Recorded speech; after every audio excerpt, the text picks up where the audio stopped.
안녕하세요, 데이쌤입니다. 오늘은 두 번째는 정성평가인데요. 이 정성평가는 학생부 종합전형이라고 생각을 하시면 돼요. 학생부 종합전형은 평가자가 있죠. 흔히 이제 입학사정관이라고 하는 평가자가 대학별로 가지고 있는 내부적으로 평가 지침에 의해서 평가를 하는 거죠. 그런데 입학사정관은 사람이 평가를 하다 보니 주관적인 평가가 됩니다. 정량평가는 점수 그리고 계산식이기 때문에 어떤 사람의 힘이 들어갈 수가 없습니다. 정해진 대로 계산이 돼서 점수가 나오죠. 그래서 총점이 높은 순서대로 순위가 매겨지게 되는데요. 정성평가는 사람이 평가하고 글자, 즉 학교생활기록부에 적힌 문자, 글자와 함께 숫자를 사람이 평가하다 보니 주관적인 부분이 반영이 됩니다. 그래서 한 학생의 서류를 3명의 평가자가 본다고 하더라도 그 순위와 점수가 차이를 보일 수밖에 없다라고 말씀을 드리는데요. 초창기 입학사정관 혹은 학생부 종합전형으로 바뀌었을 때만 해도 학생, 학부모 그리고 교사 모두 좀 불신을 했었습니다. 사람이 평가하는데 너의 마음대로 평가하고 선발하는 것 아니냐. 그런데 사실 제가 15년 동안 평가를 하면서 저는 제가 선발했습니다라고 단 한 번도 이야기를 한 적이 없습니다. 이건 잘못된 개념이고 잘못된 생각, 잘못된 이야기라고 저는 분명히 말씀을 드리고 싶은데요. 입학사정관은 한 명의 학생의 서류를 보고 평가를 하는 거예요. 그래서 2명이 됐든 3명이 됐든 4명이 됐든 각 평가자의 점수가 합산이 되고요. 그 평균 점수가 높은 학생이 선발이 되는 겁니다. 즉 평가자 모두에게 높은 점수를 받아야만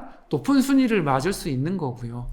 여러 명의 평가자가 동일하게 평가하는 경우는 굉장히 높습니다. 그렇기 때문에 약간의 주관성이 개입이 되지만 이 학생부 종합전형의 평가 자체를 불신하는 건 굉장히 조금 소모적인 일이다 라고 말씀을 드리고 싶고, 내가 선발했다 이렇게 말하는 분이 혹시 계시면 굉장히 잘못되고 평가를 안 해보신 분이라고 저는 말씀을 드리고 싶어요. 절대로 한 명의 입학사정관이 학생을 선발할 수 없습니다. 극단적으로 제가 100점을 준다고 해도 그 학생은 합격이 안 될 수 있는 경우가 정말 많기 때문에 그 부분을 꼭 기억해 주시면 좋겠다라고 잠깐 말씀드리고요. 좀 예를 들으면 이 정성평가에 대해 조금 더 이해가 쉬우실 것 같은데요. 학생부 종합전형에 학업 역량, 진로 역량 이렇게 좀 평가 기준이 있습니다. 학업 역량을 예를 들면 이런 거예요. 평균이 3등급인 학생이 있는데 평균 3등급이면 영어, 수학, 과학, 국어도 있겠지만 평균이 3등급인 학생을 흔히 생각하게 됩니다. 그런데 학생부 종합전형에서의 평균 3등급은 달라지는 거예요. 뭐냐면 영어가 2등급이고 다른 과목이 4등급이어서 3등급이 될 수 있는 것이죠. 즉 영어나 수학이나 과학 어떤 과목 중에 하나가 2등급이거나 1등급인 학생도 평균 3등급이 될 수 있다는 이야기입니다. 그런데 이 정량평가의 방법을 사용하면 입시 결과의 평균 점수는 국어, 영어, 수학, 사회 혹은 과학의 평균 값인데 그 평균 점수대로 수렴이 돼요. 그 평균 점수의 높고 낮음으로 순위가 결정이 되는 거죠.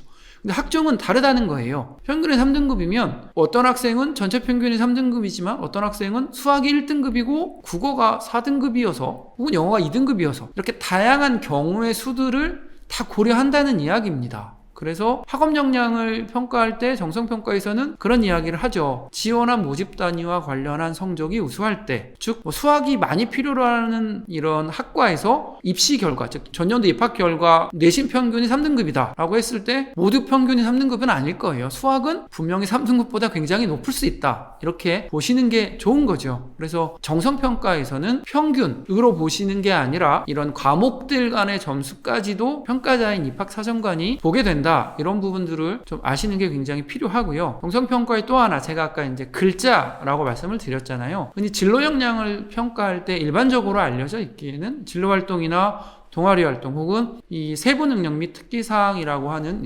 교사, 선생님께서 기록해 주신 학생에 대한 평가의 내용이죠. 이 글을 읽고 평가하는 부분도 정성평가에 해당이 되는 거죠. 그래서 진로 역량을 평가할 때 진로 활동에 기록된 내용과 세부 능력 및 특기사항에 기록된 내용을 읽고 평가자가 평가를 하는 부분, 그렇기 때문에 주관적인 내용이 반영이 된다, 이렇게 보시면 좋겠고요. 또 하나, 제가 1편에서 이 학생부 교과전형에 정성평가라고 하는 부분이 반영되고 있다라고 말씀을 드렸는데 그 부분의 정성평가는 제가 제가 오늘 말씀드린 학업 역량의 부분 플러스 어떠한 과목을 선택해서 이수했느냐, 그래서 과목 선택 이수 여부 이런 것들을 반영하고 있다라고 말씀을 드리고 싶은데요. 그래서 이 정량평가와 정성평가의 개념을 아시는 건 굉장히 중요한 일이고, 고등학교에서 이제 1학년 때는 사실 교과 전형이냐 뭐 학종이냐를 단정 짓는 걸 전 좋은 방법은 아니라고 생각을 합니다. 2학년 1학기가 지나고 나서 입시에 대해서 이제 조금 구체화하고 방향을 명확히 할 때에는 내가 교과로 갈 거냐 혹은 학종으로 갈 거냐 혹은 두 개를 같이 갈 거냐 이런 부분을 고민하시게 될 건데요. 그때 내가 어떤 부분이 유리한지 어떤 부분이 더 높은 점수를 받을 수 있을 것인지를 판단하셔야 되는데, 그때 정량평가, 정성평가 이 개념을 꼭 알고 계셔야 한다, 이렇게 말씀을 드리겠습니다.